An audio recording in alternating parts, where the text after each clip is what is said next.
김민수 레몬리서치 대표님, 그다음에 신한금융투자 강북금융센터 PB팀장 안지현 팀장 나와있습니다. 어서 오십시오. 안녕하세요. 안녕하십니까. 안녕하세요. 네. 인사를 좀 이렇게 90도로 하시는 거 보니까 뭐 좀 죄송한 게 많은가 봐요. 그걸 또 그렇게 또 시장에 대해서 좀 네. 사과하십시오. 사과하고 시작하세요. 오늘 시장이 어떻게 된 겁니까? 애플 어? 사과. 네. 뭐 제가 네. 예, 사과하겠습니다. 네. 예, 죄송합니다. 예. 대표님이 그렇게 한 거 아니에요? 제가 무슨 힘이 네. 아니 나한테도 사과해야 돼요. 네. 네, 일단 사과하겠습니다. 예. 네. 사과하고 시작하십시오. 내가 머리 이제. 깎은 이유가 뭔지 알아요? 네. 김민수 대표 때문에 이게 원형 탈모 생겨가지고 그냥 깎아버리는 거야. 아예 안 보이게. 저는 하사관 복무하시러 가신 줄 알고 네. 예, 군대 입대 얘기는 좀 그렇고요. 네. 방탄에 진이 가니까 아, 우리 박사님께서도 같이 동반일 때? 예, 아니 입대 받아주면 감사하겠네. 지금 현금 이렇게 현금 채굴해야 되는 시기에 입대를 받아주면 감사하지. 아, 요즘 사병도 뭐 100만 원 넘게 월급 준다며. 아우 그래요? 아, 그래요? 그게 그렇죠. 많이 올랐습니다. 많이 올랐어요. 오. 팀장님은 얼마 아, 받으셨습니까? 저는 10만 원 정도 받았는데 병장 때. 지금은 더 많이 오른 걸로 알고 있어요. 나랑 연식이 별 차이 안 나는 모양이네. 저는, 얘기 안 드리겠습니다. 저는 2등병 때 9,800원. 네. 비슷한 세대시군요. 9,800원. 네. 예. 어찌됐든 간에 오늘 시장은 오르긴 했으나 물론 이제 코스피랑 코스닥은 좀 다른 흐름이었고 오늘 시장은 어떻게 마무리가 됐습니까? 오늘 사실 코스피가 0.6% 플러스로 끝났는데 상위 한 두 개 회사 빼면은 이거 사실 마이너스가 맞는 것 같더라고요. 코스닥은 그렇잖아요. 코스닥은 그냥 마이너스였습니다. 그러니까 저게 네. 거긴 삼성전자가 없으니까. 네. 코스닥에 삼성전자가 없군요. 네. 아, 삼성전자가 그 코스피에 차지하는 비중을 한번 보니까 19% 정도더라고요. 우선주 합쳐서요? 아니요, 보통 그냥 주만. 보통 주만? 네. 네. 그리고 LG엔솔이 6.5%. LG엔솔이 어느덧 시총이 120조가 넘었습니다. 하이닉스랑 시총차가 꽤 많이 나요. 그렇죠. 네. LG엔솔 한창 떨어질 때 국민연금이 계속 매입을 했었잖아요. 연기금에서. 그래서 네. 지금까지 해서 몇십 조 정도 모은 것 같은데 떨어질 때만 해도 우리 연금 어떡하냐 걱정이 많이 했는데 결국 최근에 너무 많이 급등을 해가지고 오히려 잘한 선택이 돼서 조금 비판을 했던 게 조금 민망해졌습니다. 모든 건 다 결과론이야. 네. 모든 건 다 오르면 끝인 거죠? 오르면 끝이죠. 그래서 오늘 이 삼성전자가 3% 상승을 했고 LG엔솔이 3.5% 정도 오르면서 이 두 개가 한 0.8%를 끌어올렸습니다. 네, 그래서 오늘 이거 빼면은 사실상 마이너스 0.2% 정도로 보는 게 맞는 것 같고 조금 아쉬웠죠. 이게 항상 그 저번에 한번 떨어질 때 와중에 혹시 나중에 반등장이 올 때 삼성전자 하이닉스만 끌고 올라가면 어떡할까 걱정을 좀 했었는데 그게 조금 실현이 지금 되고 있는 것 같습니다. 뭐 오늘 외국인 6천억 매수했는데 삼성전자 3천억, SDI 1천억, 하이닉스 860억, 엔솔 480억. 뭐 이것만 해도 5천억이잖아요. 네. 그냥 뭐 네 종목, 네다섯 종목 그냥 산 거지. 6천억을 아니 그러면 내가 알기로는 외국인 자금 들어온 것도 아닌 것 같고 네. 6천억치를 뭔가 때렸다는 얘기 아니야 그동안. 그렇죠. 볼까요? 외국인이 때린 것들 보면 뭐 요새 가장 눈물 나는 게 아모레퍼시픽, LG생활건강 이런 거. 아 그러니까 네, 정말 거기 눈물 나다. 뭐 이거 이제 다 온 거 아니야? 지하 뭐 5층? 보통 건물이 지하 5층 밑으로 잘 없잖아요. 지하 10층 있습니다. 보셨어요? 있더라고요. 있습니다. 그러니까 있더라고요. 있죠. 주식 세계는 있습니다. 네. 네. 현대차, 카카오 이런 것들은 맨날 팔아요. 그러니까 뭐 사실 이제 전반적으로 우리 시장이 저점 대비해서 한 4, 5% 올랐나요? 지수가 한 4% 정도 오른 것 같은데 뭐 삼성전자, 하이닉스, LG에너지솔루션 이게 뭐 10%, 20%씩 올라버리니까 뭐 지수 한 7, 8% 끌어올린 그런 효과 아니었겠습니까? 그렇죠. 나머지는 다 신저가 가고. 오늘 같은 경우에도 이 반도체가 많이 올랐는데 이게 사실 하이닉스가 투자 축소를 이야기했잖아요. 네. 그러다 보니까 뭐 하이닉스, 삼성전자는 좋을 수 있겠지만 나머지 소부장 섹터는 전방 섹터의 이 전방 업체들의 캐펙스를 먹고 가는데 그렇죠. 이들은 오늘 좀 많이 떨어졌습니다. 많이 떨어졌고. 네. 그래서 오늘은 근데 좀 재미없었죠. 김 대표님 네. 이게 나도 뭐 이렇게 장을 열심히 본 사람은 아니지만 그래도 옛날 기억을 보면 장이 돌았을 때 삼성전자가 다른 거 다 죽이고 혼자 쭉 빼는 모습이었었거든요. 지금도 그렇게 봐야 돼요? 일단 욕 좀 하면서 시작해도 될까요? 아이 마음대로 하세요. 나한테만 안 하면 돼. 예. 나한테 하면 안 되지. 어딘가가 욕하고 싶은 장입니다. 네. 지난주부터 낌새가 조금 있었는데 네. 그 말씀하셨던 그런 부분들. 그래서 이게 가면은 위에 몇몇만 데리고 가고 나머지는 데리고 가기 위해서 보통 그러죠. 큰형님 서울로 보내기 위해서 그러니까 나머지는 중학교도 못 졸업 뭐, 못해. 예. 응. 거기서 이제 그냥 일손 좀 도와야지 되는 뭐 하고 있어. 그래서 우리 큰형만 성공하게 되면 우리는 일어설 수 있다. 우리 집은. 그런데 큰형이 가서 열심히 하는데 울컥해서 못 하겠어요. 큰형이 해외 유학 가서 안 돌아와. 서울에 보냈는데 네. 큰형이 공부도 잘 안 하고. 아니 공부도 잘하고 하는데. 아 그래요? 혼자만 잘 먹고 잘 해외 살아. 유학 가서 안 돌아와. 거기다가 투자를 줄인대요. 아. 그럼 집에다 송금하는 거 예전에 취업해가지고 한 500만 원씩 보내다가 200만 원밖에 안 보낸대요. 동생들 어떡합니까? 이런 상황이 펼쳐지고 있는 흐름이다 보니까 좀 그렇습니다. 시장의 질이 이게 과연 좋다고 볼 수 없는 장이거든요. 그러니까 네. 굉장히 나쁜 거죠 지금. 그러니까 쏠림이 그쪽으로 가다 보면 그러면 삼성전자를 갖고 계신 분들이 해피하냐? 아직도 다 저기 물려 있다가 안 해피해요 아직. 가지고 있어요 안 해피. 그렇죠. 그래 요만큼 올라왔다. 근데 그래서 좀 다변화시키려고 이것저것 샀더니 나머지는 더 빠져버렸다. 그렇죠. 이게 해피한 장세가 전혀 아닌 상황 쪽에서 한국 증시의 고질적인 문제입니다. 이게 한 쏠림이 나오기 시작하게 되면 그러면 저희 지금 어떻게 대응해야 됩니까? 지금이라도 삼성전자 쫓아가서 사야 됩니까, 차장님? 근데 이거 한국 증시의 고질적인 문제라고 볼 게 아니라 외국인 수급 때문인 거지. 이게 외국인이 그 외국인 수급 외국인이 마음에 안 든다니까요. 그 외국인들이 이상한 거 아니에요? 그러니까 우리 주식시장 이렇게 다들 그냥 포기하고 손절할 것 같은 밑에서 싹 받아먹고 그리고 올라가는 것 같아서 올라가나 하고 사면 거기다 대고 패고 그렇죠. 완전히 딱 가둬놓고 난 다음에 지금 파생 가지고 걔들 돈 다 벌어가지고 하고 있는 거 아니에요?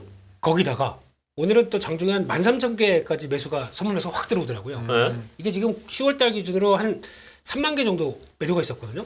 그러니까 매수한 금액 대비해서 선물 매도가 큽니다. 네. 저거 어떻게 처리하나 싶었더니 이제 삼성전자로 슥 다가오기 시작하면서 이걸 좀 정리를 하더라고요. 그만큼 리스크가 좀 떨어졌다라고 생각을 합니다. 그러면은 지금부터는 그래 리스크가 좀 반감됐으니까 다른 종목들도 같이 그만큼 많이 빠진 종목들이 얼마나 많습니까? 같이 고개를 들어줘야 되죠. 네. 들어오려고 하다 보니까 오늘 보면은 또 얘는 아니야. 공매도까지 같이 들어오네요. 아닌 거는 공매도. 자기네가 원하는 거는 살려주고. 이거 보고 욕나옵니다. 그 삼성전자가 올라서 해피하냐 여기에는 다 궁금증이 있을 텐데 통계가 있는지 모르겠어요. 삼성전자 그러니까 전체 계좌의 삼성전자 비중 우리가 뭐 500만 600만 삼성전자 가지고 있다라고 하는데 한 주 갖고 있는 사람도 주주고 두 주 갖고 있는 사람도 주주인데 그렇죠. 내가 1억 투자했는데 삼성전자 두 주 가지고 있고 나머지 뭐 다른 종목이다. 그럼 삼성전자가 암만 올라도 행복한 거 아니거든요. 그렇죠. 삼성전자 비중 많은 사람도 행복 안 해요. 그렇습니까? 나 비중 많거든. 행복할 것 같은데요. 네. 이게 상대적인 거라서 그게 그래서 깎으셨잖아요. 네. 조심하세요. 왜냐하면 나 머리 이게 안 보여 지금 머리. 스팀이 받으면은 이걸 좀 쳐줘야 되다 보니까 화나신 겁니다. 예.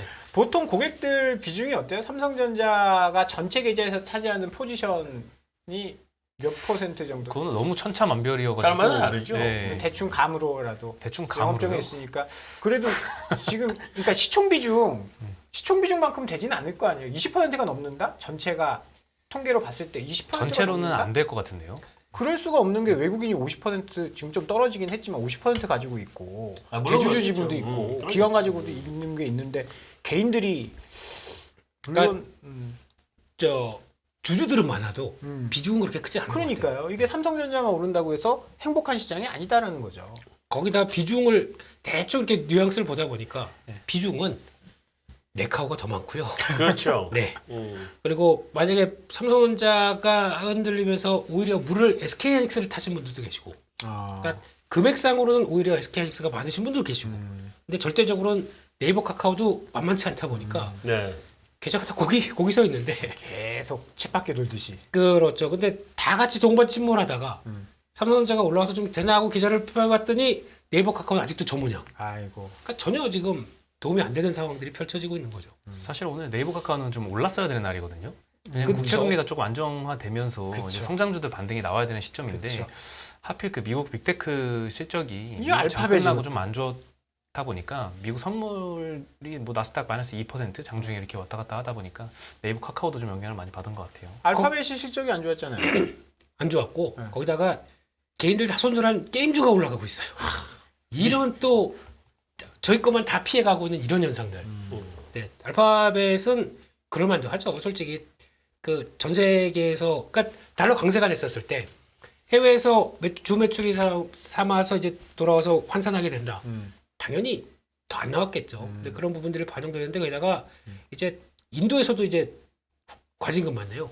아, 이럴 정도면은 이제 우리 좀 안 되겠다 싶으면은 어디 좀 그동안에 코로나 기간 동안에 돈 좀 많이 썼는데 어디 좀 채울 데 없나 싶으면 이제 만만하게 빅테크 기업들 가지고 꼬투리 잡겠죠.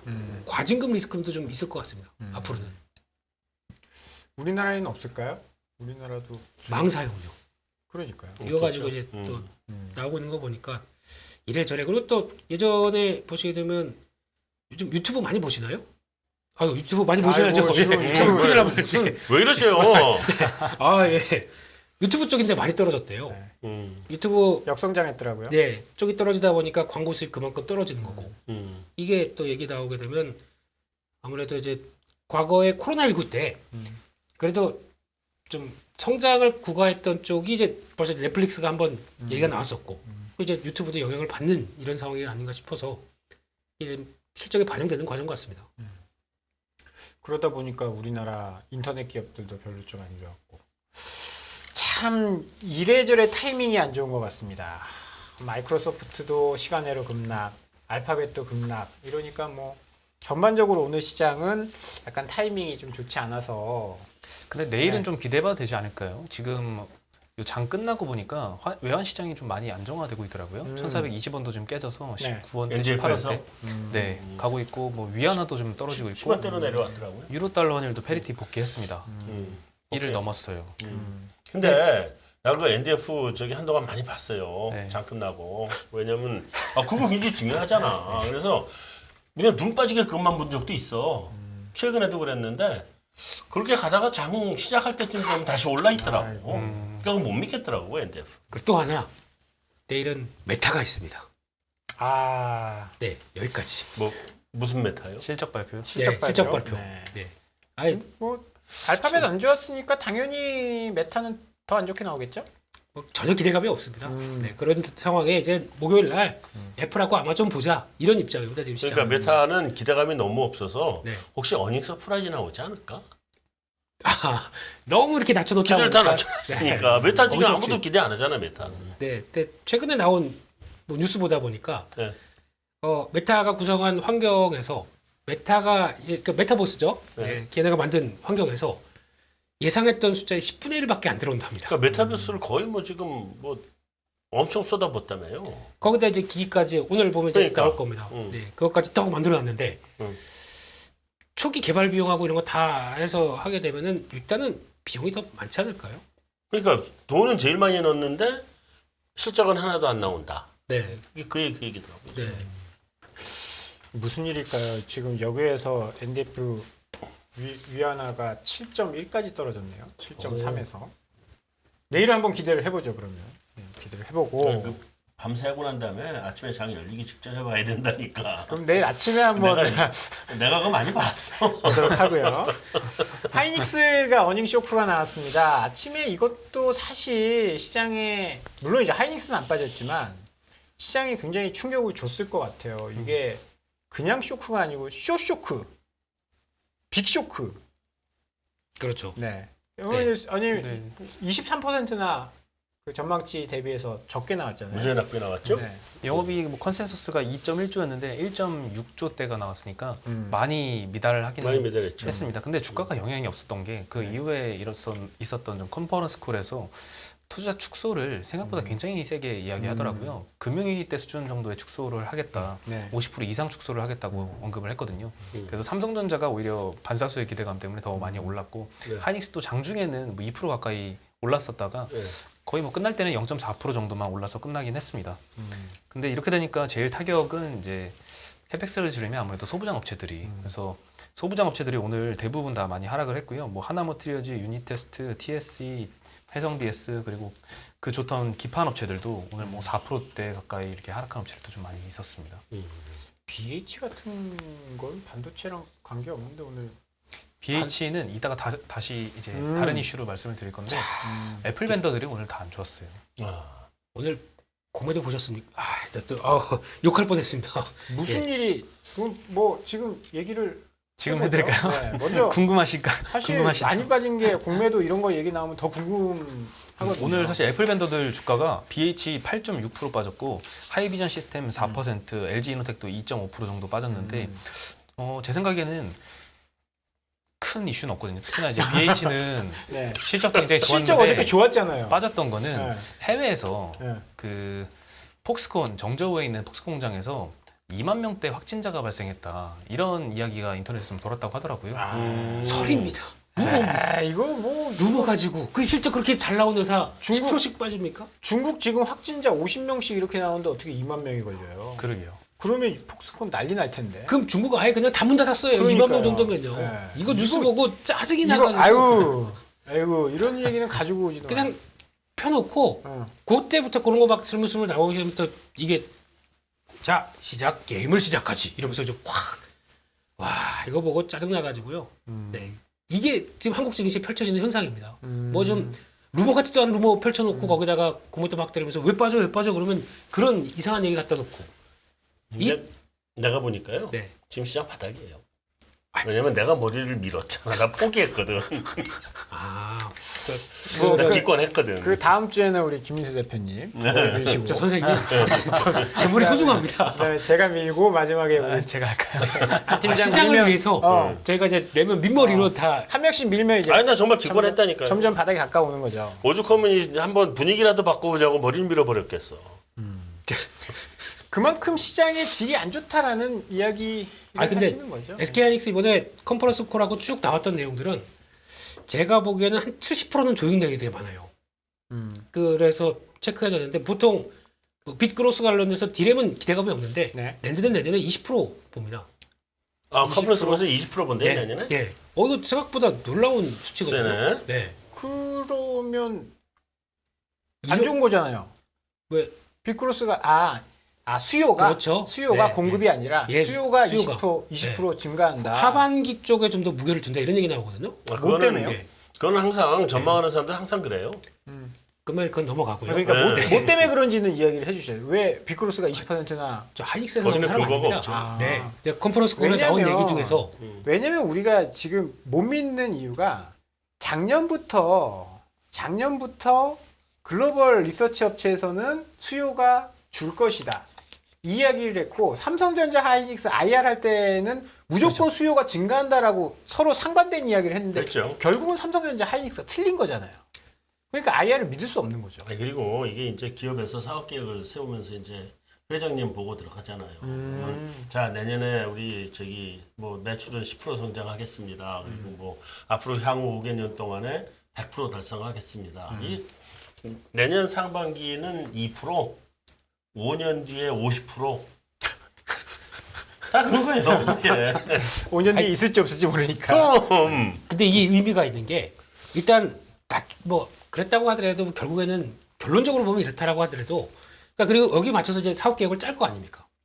그럼 아직까지 그렇게 모르겠습니다. 더 보수적이 아닌데 제가 보기에는 또 하나 얘기 나왔던 것 중에 하나가 재고 얘기 나왔거든요. 네. 재고 정말 궁금한데 줄었대요? 3분기에 아직 피크라고 얘기합니다. 네. 3분기에 2천억 정도 재고 자산 안 했다 얘기를 하더라고요. 그래서 네. 손실로 반영했다라는 얘기 나오고 있고 근데 회사에서는 한 1분기 정도가 피크가 아니겠느냐. 내년 재고. 1분기? 네, 내년 1분기가 재고 과잉에 대한 정점이 아니겠느냐. 그럼 계속 늘어난다고 지금? 그러니까 4분기, 1분기 정도까지. 그래서 이 얘기 나오고 있는데 지금 있는 재고도 엄청나게 쌓아놓고 있던데. 그렇죠. 그러니까 벌써 평가 손실 이렇게 나왔지 않습니까? 네. 네. 근데 이게 그러니까 거기를 피크로 대충 보고 있다는 거에 대해서 이제 그게 이제 시장이 좀 어차피 반도체는 빨리 반영하지 않습니까? 네. 그거 관련된 내용들이 이제 거의 이제 지금 약간 스타팅이 좀 되나마나 이제 이런 상황인 것 같고 주가는요. 거기다가 또 하나 DDR5 얘기 나왔습니다. 네, 그건 뭐예요? DD 뭐라 그랬더냐? 아 DDR5가 뭐냐고 물어보겠어 깜짝이야. 설마. 네. 비중이 네. 메모리 반도체에서 비중이 네. 내년 말이면 30%까지 얘기합니다. 이게 다 희망사항이구나. 여기서 희망하면서 없으면 저희 뭐 하고 아니 삽니까? 뭐다 네. 희망사항이네. 그리고 네. 아니 난 그 50% 저기 내년에 저기 설비 투자 축소한다 그런 거. 네. 그것도 내용상으로 보면 이 웨이퍼를 확 치는 게 아니라서 네. 네. 실제로 50%냐에 대한 논란이 많던데. 많을 수밖에 없고요. 그리고 만약에 여기서 50%를 확 쳐서 말씀하셨듯이 금융위기 수준까지 간다라고 네. 했었을 때 그러면 범용은 그냥 덜 건드리겠죠, 당연히. 네. 근데 기술 미세화 공정이나 이쪽은 계속 챙길 것 같습니다. 그쪽에 대해서는 그러니까 지금 요즘 반응이 나오는 게 뭐 EUV나 네. 아니면 미세화 공정 관련된 쪽은 저쪽에서 막 고개를 막 들기 시작해요. 이런 종목들이 거의 이제 성과가 나올 때가 됐거든요. 어차피 2025년 가게 되면 네. 얘네들 매출 비중이 EUV로 그 노광 공정 나올 때가 한 70% 이상 생각하고 있습니다. 다 가겠죠. 네. 네. 그럼 그거 다 일본 쪽으로만 다 받는다고요? 2년 동안 준비한 게 되게 많거든요. 그렇죠. 회사들이. 그래서 이게 성과가 내년부터 나올 것 같습니다. 소부장 쪽에. 네. EUV는 챙겨야 됩니다, 지금. 그래서 챙겨야 되는 회사 이름은 나중에 개별 카톡으로 보내주세요. 아니, 저 EUV만 쳐도 이게 쭉 나옵니다. 그 중에 어느 건지를 모르잖아. 예. ASM에. 네. 네? 네. 그러면 뭐 반도체는 뭐 그 정도 하고 아이폰과 관련돼서 뭐 추가적인 뭐 이야기 이런 찌라시성 루머 말고는 없는 거죠. 네, 일단 오늘 뭐 판매 데이터나 이런 것들 나온 것도 지금 전혀 없습니다. 네. 네. 뭐 애플 실적 발표도 앞두고 있고 오늘 장 끝나고 LG노텍 실적 발표했는데 어닝 서프라이즈 나왔습니다. 그래? 예상대로 잘 나왔고 뭐 문제는 없는 것 같아요. 오늘 그 뭐 2만 명 확진 이야기도 있는데 대만 언론에서도 뭐 폭스콘에서도 그랬고 그 전혀 사실 무근이라고 이야기했고 아이폰 생산에도 차질이 없다라고 언급도 했습니다.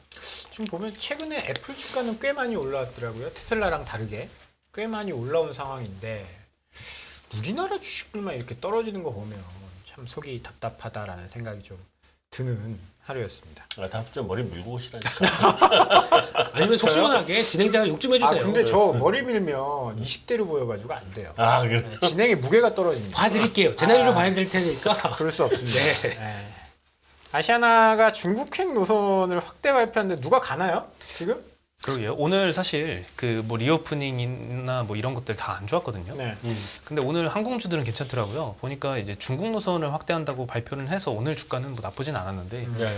사실 좀 걱정이 되는 이슈는 좀 많긴 합니다. 아직도 첩첩산중인데 일단 주 1회 운항하던 창춘 노선을 아시아나가 27회부터 2회로 증편하고 항저우 노선도 다음 달 2일부터 주 1회 재개, 선전 노선도 19일부터 주 1회 재개합니다. 그러면서 기존에 이제 베이징, 난징, 창춘, 하얼빈 이렇게 4개 노선이었는데 2개 노선 추가로 하는데 이게 2020년 3월 이후로 처음으로 하는 거래요. 그래서 몇 년 만에 이렇게 뭔가 꿈틀꿈틀 이제 열리기 시작하니까 이제 오늘 주가는 좀 반응을 한 것 같은데 아직도 회복을 그러면 어느 정도 했는지를 보면은 너무 멀었습니다. 코로나 이전에 중국 노선이 총 28개 노선에서 주 220회 운항을 했으니까 지금 뭐 주 1회, 2회 증편하는 거는 큰 의미가 없을 정도로 아직 회복의 시작 단계라서 갈 길이 먼데 이렇게 사실 우리가 생각했던 거는 이거보다 훨씬 더 이 여객 업황이 빨리 회복이 될 거라고 생각을 했었는데 지금 많이 늦어진 거잖아요. 네. 이런 와중에 재무 구조가 많이 약화가 됐습니다. 심지어 아시아나도 이제 10월 초에 나왔던 이슈인데 2분기에 환율 관련된 평가 손실이 굉장히 커서 영업이익을 벌었는데 그걸 다 까먹고도 자본 총계가 한 2천억 정도 남았거든요. 네. 그거 다 적자 전환할 거라는 우려가 좀 많이 생겼고요. 그래서 연내로는 무조건 요거를 탈피를 해야 되거든요. 연내 기준으로 연말 기준으로 영업 자본 잠식이 되면 그건 상폐 이슈에 들어가기 때문에 항공사들이 이런 이슈에 해당하는 기업들이 많아서 다 자본 조달을 할 것 같습니다. 뭐 유상증자나 이런 이슈들이 더 나올 것 같고 진에어도 마찬가지고요. 그래서 지금 다 어려운 상황이 있는 것 같고 환율이 빨리 해결을 해줘야 되는데 아직 유가도 높은 상태로 아직 유지하고 있고 80불대로 유지를 하고 있고 그리고 이 환율도 아직 1,400원대면 1,419원도 사실 굉장히 높은 수준인 건 맞잖아요. 그렇죠. 그래서 계속 이 업황 회복도 지금 늦어지고 있고 그래서 참 어렵습니다. 오늘 주가 올랐지만 뭐 사실 이게 한 줄만의 문제일까라는 생각을 한번 해보거든요. 물론 이제 최근에 뭐 진에어 같은 종목들은 아까 이야기한 것처럼 자본 확충 이런 이슈로 생각보다 훨씬 더 많이 빠졌는데 여행주들도 사실 최근에 좋았었던 것들 뭐 일본 열린다 이러면서 좋았었던 것들 지금 다시 다 빠졌거든요. 환율은 엔화 지금 계속 약세인데 더 약세인데 더 하락을 한 게 사실 저 같은 경우에도 지금 돈이 없어서 해외여행을 못 가는 그런 어우, 네 가고 싶은데 대기업 차장님 정도가 그러시면 그렇죠. 예, 가족 예, 끊어드릴게요. 끊어주실 거예요? 아 지금 방송 나갔습니다 이거 라이브로. 교통카드. 라이브 아 예. 수요가 좀 줄지 않을까. 지금 뭐 먹고 살기 힘든데 해외여행을 가야 되나 이런 그거죠. 생각들 뭐 사실 할 수도 있을 것 같아요. 그렇죠. 뭐 스마트폰도 경기 침체 우려 때문에 뭐 축소되고 뭐 아이폰도 비싸고 막 못 네. 산다 이야기 나오는데 항공권도 뭐 유럽, 미국 이런 데 가려면은 뭐 천 단위로 들지 않나요? 요즘 가족들 가려면? 저는 안 가본 적이 없어요. 가족들. 네. 아, 미국에서 이제 그렇죠. 오는데요. 가족이 가려면 그렇게 들겠죠. 아 따님이 미국에 계세요? 예, 이제 아. 오는데 네. 한국 아빠 항공권 좀 끊어줘 그랬는데. 방학해서 온대. 그래서 네. 거기 그냥 그 과외 활동 그거 하지 이렇게 생각 드는데 온다는데 또 어떻게 말립니까? 그래서 딱 청구서를 받았더니 네. 3천 몇백 달러. 와 환율도 엄청 올라가지고 3천 몇백 달러면 3천 몇백 달러면 420만 원, 좋은 자리 타네. 450만 그 원. 직항으로 왔다 갔다 하는 게 그렇게 아, 왕복 항공권이요? 왕복으로요. 왕복으로. 예. 비즈니스. 좋은 거 타네. 아니 뭐 일반인 것 같은데 3천 얼마 딱 찍혀 있던 것 같아요. 3천 얼마면 일반. 아니, 2천 아까 이 아니겠지. 우리나라 근데 돈으로 왕복이면- 360만 원. 아, 그렇지. 우리나라 돈으로 그렇지. 360만 원. 지금 환율로 가면 그렇게 가지. 예, 예. 그러니까 그거 보고 예전에 제가 미국 왔다 갔다 할 때 99만 원 막 이런 거 탔거든요. 아 네. 약간 예. 아, 미국 왔다 갔다 하셨어요? 경유하는 거. 당연히 저 이렇게 오늘 기분도 안 좋은데 그러셨군요. 잠깐 저 이제 센트럴 파크나 한번 보고 올까 뭐 이런. 오, 그러셨군요. 죄송합니다. 그래서 수요 감소가 저는 조금 더 걱정이 되더라고요. 본질적으로. 이제 사실 코로나 끝난 지 꽤 됐으니까 보복 여행은 갔다 올 사람은 대부분 다 갔다 왔지 않을까요? 거기다가 네. 일단 비수기입니다 지금. 지금 비수기죠. 네. 비수기고 방학 때가 다 다니긴 하나- 많이 다니는데 비수기죠, 요즘. 두 번째는 그러니까 앞서 팀장님 말씀하셨듯이 기업들이 그러니까 코로나 끝나서 이제 우리 빨리 영업 돌려야 돼 하는데 이게 좀 생각보다 많이 안 올라오잖아요. 네. 그러니까 운영 자금이 더 들어요 지금. 그러죠. 운영 자금 도달을 해야 되는데 사람은 뽑아놨고 그렇죠. 비행기도 갖다 놨는데 근데 지금 회사채 시장 보세요. 그러네. 네, 뭘 할 수가 없습니다. 그러니까 돈은 더 들었는데 뭐 채권 단기 조달 못 하고 그럼 또 증자해야 됩니다. 그러다 보니까 그에 따른 부담이 다들 또 이게 여행도 마찬가지겠지만 이쪽이 다 그런 것 같아요. 그러니까 자금 문제가 여기서 또 이렇게 불거지다 보니까 불거지겠죠. 예, 회사들이 더 이런 게 아닌가 싶습니다. 아, 그리고 요즘 그 비수기에도 맞긴 맞는 것 같아요. 왜냐면 근데 그 코로나 이후에 아직 해외를 한 번도 안 갔거든요. 네. 그런데 계획 있으세요? 이번에 좀 이제 비수기가 돼서 한번 가봐야지 생각을 하고. 아 그럼 자리 비우시겠네요? 그럴 수도 있어요. 네, 네. 아니 아닙니다. 그런데 이 저기 뭐 저가 항공권이건 뭐건 이렇게 싸게 나오는 것들 있잖아요. 네. 그걸 보면 처음에는 비싼 가격인데 한 일주일 남겨놓으면 가격이 뚝뚝뚝뚝 떨어져요 지금. 그거 보면은 자리 못 채우는구나. 그렇군요. 굉장히 싸게 다녀올 수 있을 것 같아요. 최근까지도 항공사들 간의 그 티켓 가격 경쟁도 굉장히 치열했었던 것 같아요. 그러니까 네. 지금 뭐 항공주들 루머가 많이 돌고 있잖아요. 자본 때문에. 채팅창에서도 제 나이에 대한 루머가 좀 돌고 있네요. 여러분 아닙니다. 이렇게 루머 생산하시면 안 됩니다. 20대? 제가 뭐 올해 이제 갓 30대 초반이니까 알았습니다. 넘어가시죠. 형 그만해. 넘어가시죠. 지금 눈물 나는 게 한두 개가 아닌데 중국 소비주. 네. 아, 이건 정말 이게 눈물 없이 볼 수 없는 그런 상황이 돼버린 것 같아요. 중국에 뭔가 이제 좀 잘하는 게 있다 하는 쪽들, 중국에서 잘 나가는 브랜드가 있다, 혹은 중국에서 뭘 한다 이런 쪽들은 정말 어마어마하게 하락하고 있는 것 같아요. 저희가 한두 달 전인가요? 화장품주에 대해서 너무 많이 빠졌다고 이야기를 또 했었는데 네. 지금 또 그 사이에 훨씬 더 많이 빠졌더라고요. 오늘도 아모레퍼시픽이 7% 그럼 하락을 지하 했어요. 7층? 그러네요. 월봉으로 보니까 거의 뭐 2014년부터 이게 차화 정당세 때문에 막 올라가기 시작했잖아요. 그게 다 빠졌습니다. 네. 완전 그 이전으로 돌아와서 더 이상 뭐 중국 소비주라고 부를 수가 없을 것 같아요. 이건. 그래서 최근에 아무래도 제로 코로나 정책이 더 길어질 걸로 보고 있잖아요. 시진핑 네. 체제가 좀 공고화되면서 그 이후에도 좀 계속 안 좋은 것 같습니다. 그래서 중국 소비주로 좀 역할을 많이 했던 화장품, 임플란트, 뭐 F&F까지도 오늘은 다 죄다 뭐 3% 이상씩 왔다 갔다 하면서 다 떨어졌습니다. 그렇게 하락할 만한 이유가 있나요? 지금 뭐 중국에서 장사가 잘 돼요. 그나마 네. 최후의 보루라고 하는 F&F가 네. F&F는 솔직히 지금 이번에도 실적 나오게 되면 잘 나올 것 같습니다. MLB? MLB죠. MLB. MLB 키즈까지 딱 세팅해서 잘 나올 거로 보는데 이 종목까지 못 가요. 제가 그래도 중국인데 아니 다른 것들은 지금 네. 아니 사실 나도 이번에 이제 이번에 시진핑 이제 3기에 네. 그 상무위원들 나온 거 보니까 아 중국 글렀구나 이 생각이 들긴 들더라고요. 중국은 기대하면 안 되겠다 생각이 들긴 들었는데 네. 그럼에도 불구하고 지금까지 어차피 중국에 판 것도 없었잖아 최근에. 그렇죠. 근데 뭘 또 빠져? 몇 개 안 남은 그나마 실적 되리라고 생각했던 몇 개 안 남은 회사들마저 응. 이런 식으로 돼버리니까 근데 만약에 그런 생각은 안 드십니까?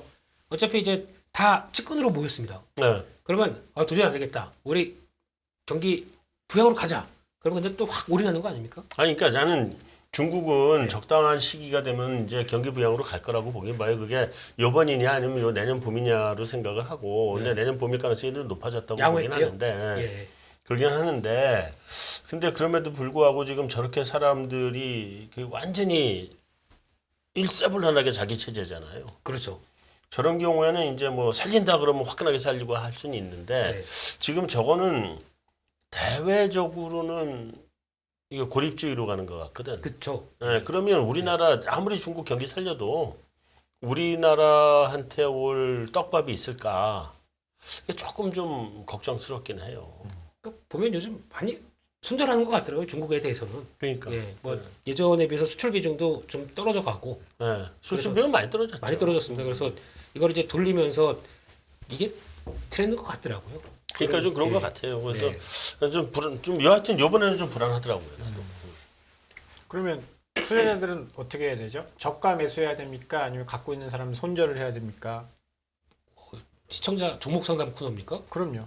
예. 시청자들이 많이 보고 계신데 시청자분들의 궁금증을 해소해 중국 주세요. 소비주 중에서는 그래도 실적이 버티는 종목들이 있잖아요. 네. 뭐 F&F 마찬가지고 오스테 임플란트도 실적은 잘 나옵니다. 네. 이런 종목들은 괜찮을 것 같은데 아모레퍼시픽이나 이런 실제 사업상의 타격이 크고 지금 심지어 그 현지의 캐파를 축소하고 있는 네. 이런 업체들은 반등을 할 수 있을까 좀 의문이 들긴 당분간은. 하더라고요. 예. 반등을 한다면 어떤 이유로 반등을 할까?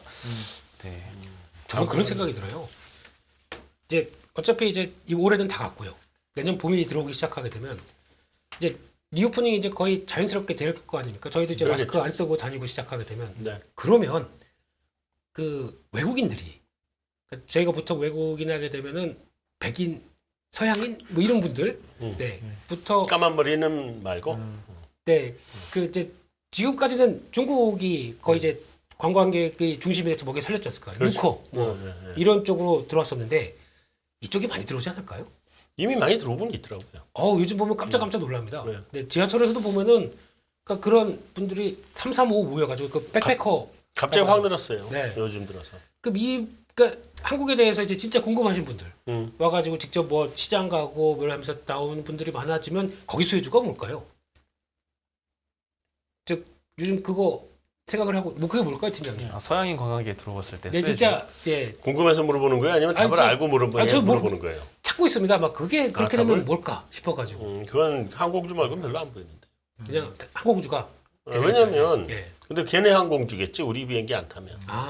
예. 아니 왜냐면 그 백인들 여행의 습성하고 네. 중국인 유커 여행 습성이 다르거든요. 내가 언제 한번 그 부산에 그 굉장히 큰 백스콘가 뭔가 있는데 백스콘 무슨 있습니다. 예. 큰 면세점이 있더라고요. 거기 한번 갔다가 우연히 봤는데 예. 어떤 중국 남자인데 네. 나이도 나보다 좀 젊어 보여. 그 옷도 추리닝 입었어. 추리닝 응. 금색 추리닝 우리말로 있죠. 예. 추리닝 예. 옆에 하얀 줄 삼선 들어가 있고 막 이런 거 이거 입고서는 그리고서는 거기에 면세점에 소위 루이비통이니 뭐 이런 게 있잖아요. 그걸 가지고 손으로 이렇게 걷어 그냥 이렇게 걷어가지고 이렇게 해서 한꺼번에 다 사가지고 가더라고. 그래 그거 보고 깜짝 놀랐는데 보니까 중국 사람들 다 그러더라고. 야, 근데 외국인들은 굉장히 합리적인 소비를 한단 말이에요. 백인들은. 그렇죠. 그러니까 우리나라에 관광 오면 실제로 그냥 관광 와서 돈 조금 쓰고 그냥 호텔에서 잠자고 뭐 이런 거를 제외하고는 그렇게 뭐 큰 돈을 펑펑 쓰고 갈 것 같지는 않아. 그럼 이게 알뜰한 소비를 한다. 알뜰한 라고 하게 소비를 되면 하죠. 네. 그러면 이분들 다 텍스 프리 받으려고 하겠죠. 뭐 그런 것도 하겠죠. 그런 대행업체들 잘 되지 않을까요? 그 차라리 그거보다 그냥 호텔 신라 보시는 게 낫지. 아, 예, 예.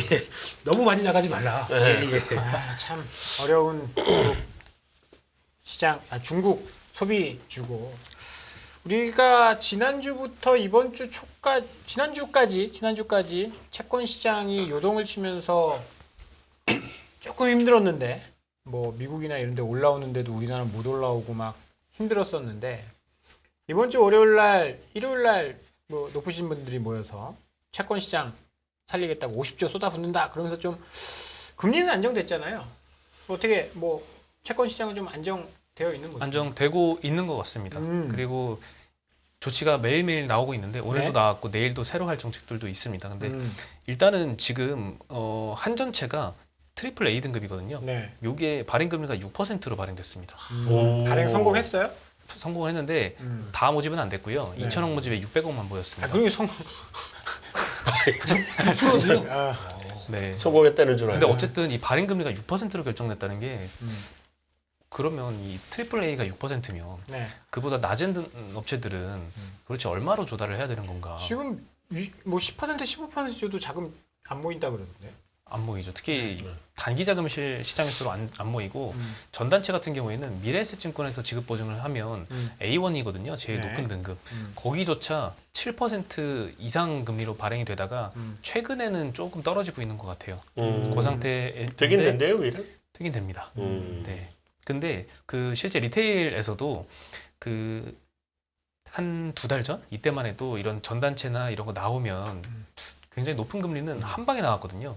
시작하면 5초 안에 다 끝나버리고 이런 네. 상황이었는데 미래에셋 그 7%대짜리도 쉽게 그렇게 빨리빨리 안 나가더라고요. 그러니까 요즘은 높은 금리를 줘도 약간 발행이 좀 힘든 상황이긴 그러니까 한것 아직 같습니다. 채권 시장 안정화 안 됐다. 아직은 안 됐고 지금 대책은 계속 나오고는 있고 오늘 장 끝나고 보니까 시장은 좀 안정화되는 것 같긴 하더라고요. 그냥 사과 한마디로 끝나대 그분은. 베트남 계십니다. 유감이라고 한마디 하고 끝나대 그분은. 네. 야 그분 한마디 때문에 이렇게 된 거 아니었었어요 우리? 그렇죠. 뭐 채권 시장이 그렇다고 아예 좋은 것은 아니지만 그렇죠. 뭐 본질적인 문제는 이제 물가 상승에 따른 고금리 환경 그로 인해서 좀 문제가 발생을 할 수는 있지만 이 강원랜드 사태 강원랜드가 아니죠. 레고랜드 왜 이게 얘를 자꾸 자꾸 강원도랑 레고랜드랑 합쳐서 이제 그러다 이제 강원랜드 소송 걸려 이제. 조심하십시오, 팀장님. 강원랜드라 그래. 레고랜드가 레고랜드. 조금 속도를 앞당긴 거는 맞는 것 같습니다. 네. 앞당긴 건지 아니면 그냥 회오리를 소용돌이를 친 건지. 근데 문제는 뭐냐면 보니까 레고랜드 갔다 오신 분이나 주변에 그제 아직 애들 박재훈 차장님 정도 되는 30대 초반 분들 네. 그분들 이제 애들 데리고 갔다 왔어요. 네. 다시 갈래 그랬더니 이러더라고요. 왜? 그냥 한번 받고 딱히 막 그렇게 계속 가서 또 거기다가 저 중도까지 가야 되잖아요. 중도 가야 돼요.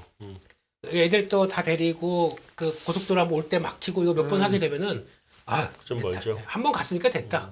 이렇게 나오게 되면 이거를 사업성 계산을 잘못한 거 아닙니까? 그 어떻게 보면은 주변에 이런 이제 테마파크 같은 경우는 네. 주변에 도시가 적어도 한 뭐 몇십만 정도짜리는 있어야 돼요. 그래서 이제 심심한데 거기 공원에 바람이나 쐴까라고 하면서 그러면 아예 그냥 거기 가지 하는 이런 위성 도시가 하나가 있어야 되는데 이 지금 강원도는 그런 사정이 아니잖아요. 지금 근처에 가장 많은 인구 있다고 하더라도 몇만이 다 아닙니까? 근데 설계 자체가 몇만은 아니고요. 뭐. 근데 사실 레고랜드 자체가 문제가 아니라 레고랜드 하나 뭐 그거 디폴트 난다고 해서 문제가 되는 게 아니라 그게 사업이 안 된다라는 안 돼서 문제가 아니라 그걸 디폴트로 내버렸으니까 국가 신용 거기 자체 이제 그건 문제죠. 근데 그게 문제가 된 거잖아요. 아 근데 뭐 네. 레고랜드 주주세요? 왜 이렇게 열을 올려가면서 제가 거기 상장도 아닌데. 애들 레고 산 것만 하더라도 600만 원 될 거예요. 아마. 왜 이렇게 비싸요, 그 레고는? 지금 채권 시장뿐만이 아니라 지금 이게 도화선이 돼서 리츠라든지 건설이라든지 금융 쪽 주식이 지금 다 박살이 났잖아요. 다 돌았죠, 한 바퀴. 이쪽은 뭐 어떻게 좀 안정화되는 모습을 보이고 있습니까? 여전히 좋지는 않죠. 왜냐하면 리츠 같은 것들도 지금 문제는 그 네. 배당 받으려고 하는 거잖아요. 4% 네. 5% 배당 받으려고 하는 건데 이미 정기예금 금리가 5%대라서 제가 전혀 메리트가 없어졌죠. 그래서 급락한 리츠들 왜냐하면 그 배당 수익률이 높아졌을 거 아니에요. 그래서 몇 개 많이 급락한 것들 보니까 한 3, 4% 정도 나오더라고요. 지금 많이 급락한 상황에서. 그러면 급락하기 전에는 2, 3% 정도 나오는 그런 수준이었는데 지금 뭐 정기예금이 그거보다 높은 수준이라서 메리트가 훨씬 더 떨어지는 그런 사실 상황이고. 리츠가 막 나오기 시작했던 게 2017년도 요쯤이었거든요. 한창 금리 낮을 때 4% 주면 야 그렇게 많이 준다고? 라는 이야기가 나올 정도 시절이었는데 네. 지금은 전혀 상황이 바뀌었잖아요. 네. 근데 그렇다고 해서 뭐 임대료를 갑자기 확 올려받을 수도 없는 거고 시장 환경상. 그래서 좀 매력이 많이 떨어진 것 같습니다. 고배당주도 그렇죠. 요즘 이제 찬바람 불 땐 고배당주 이런 얘기 안 나오지 않습니까, 요즘에? 은행이 훨씬 더 매력적이어서 그럼 건설 같은 건 어떻게 해야 돼요? 건설은 뭐 사실 지금 자금 조달이 안 되는 그런 상황인데 자금 조달만 안 되는 게 아니라 엊그제 뉴스 봤더니 지방건설사들은 분양이 안 되던데. 그렇죠. 분양도 안 되고 자금 조달도 안 되고 그럼 어떻게 해야 될까요?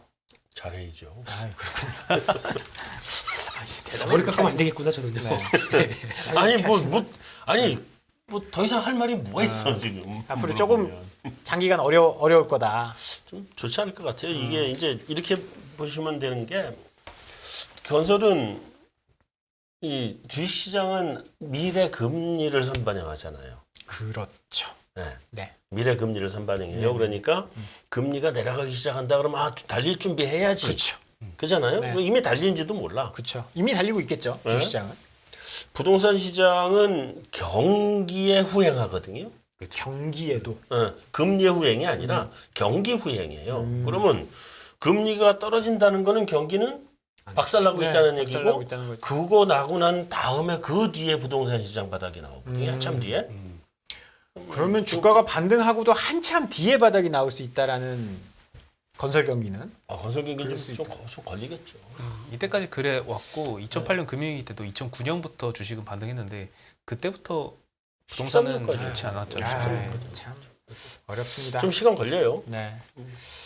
다들 건설, 리츠, 금융, 뭐 은행은 뭐 최근에 좀 실적이 좋아서 괜찮던데 증권 같은 경우에는 주가가 굉장히 많이 떨어졌더라고요. 네, 은행은 실적 어제 좀 많이 발표를 했는데 다 서프라이즈가 많이 나왔습니다. 물론 그 뭐 일시적인 뭐 사후 매각 차익 이런 게 반영이 돼서 잘 나온 회사들도 있는데 대체적으로 좀 서프라이즈가 많이 나왔고 그래서 정부에서도 많이 은행들한테 이제 CP나 ABCP 매입 신속히 진행하라고 이야기하고 이럴 여력도 충분히 있는 것 같습니다.